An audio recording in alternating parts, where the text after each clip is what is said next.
We've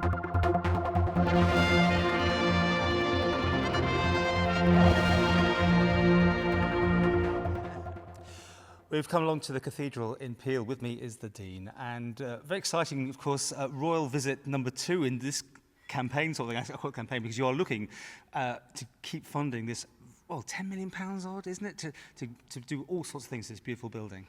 Yes, that's right, and we've got kind of different areas where we're developing, and they're developing at different paces. And some things are completely invisible that you wouldn't even know we've done. For example, the west window was blowing in, and it's been restored so that it's now secure for hopefully another 100 years.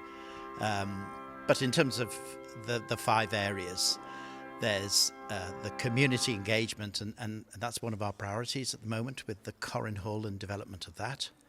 And then the music side of things, developing young choristers and choirs and so on. Because you're going to build a new building for that, aren't you? Yes, we're hoping to build a song school through the South Transept, which will wrap round and join the other bit of the building at the back, and it'll have accommodation for various staff residentially on the first floor, and on the ground floor there'll be a song school, interview rooms and so on.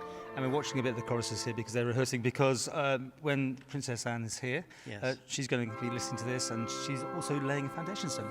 Yes, there's a service really of thanksgiving for what's been achieved so far, and also encouragement for where we're going.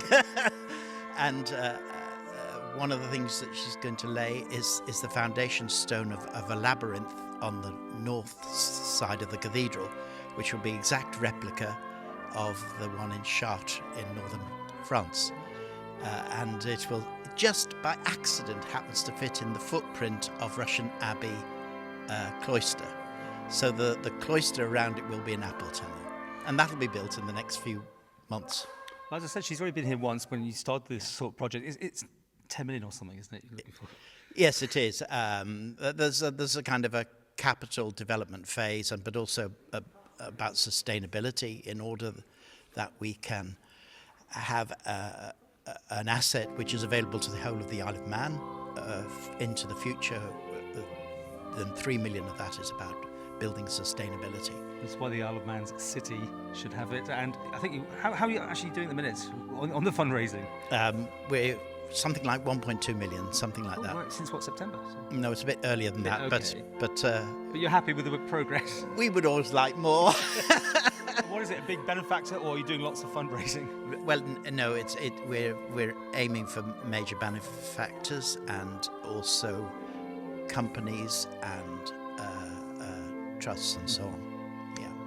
So if people want to get involved on the day, it's Tuesday, isn't it, next week? Yes, it is. Will they be able to come along? Well, it's a ticketed event, and it's popular then. the whole building will be seated out. Mm-hmm. So there won't be any additional tickets available, but we hope we've cast our net quite broadly. And people can see her coming in and out. I think she's doing other things. Yes, indeed. Yeah. Well, wish you well. When should we come back next? What next milestone are you going to be hitting? Yes, it's very difficult to say. But the next thing is the battle to reorder the Corrin Hall and put new uses in it and extend it a bit, and so on. Yeah.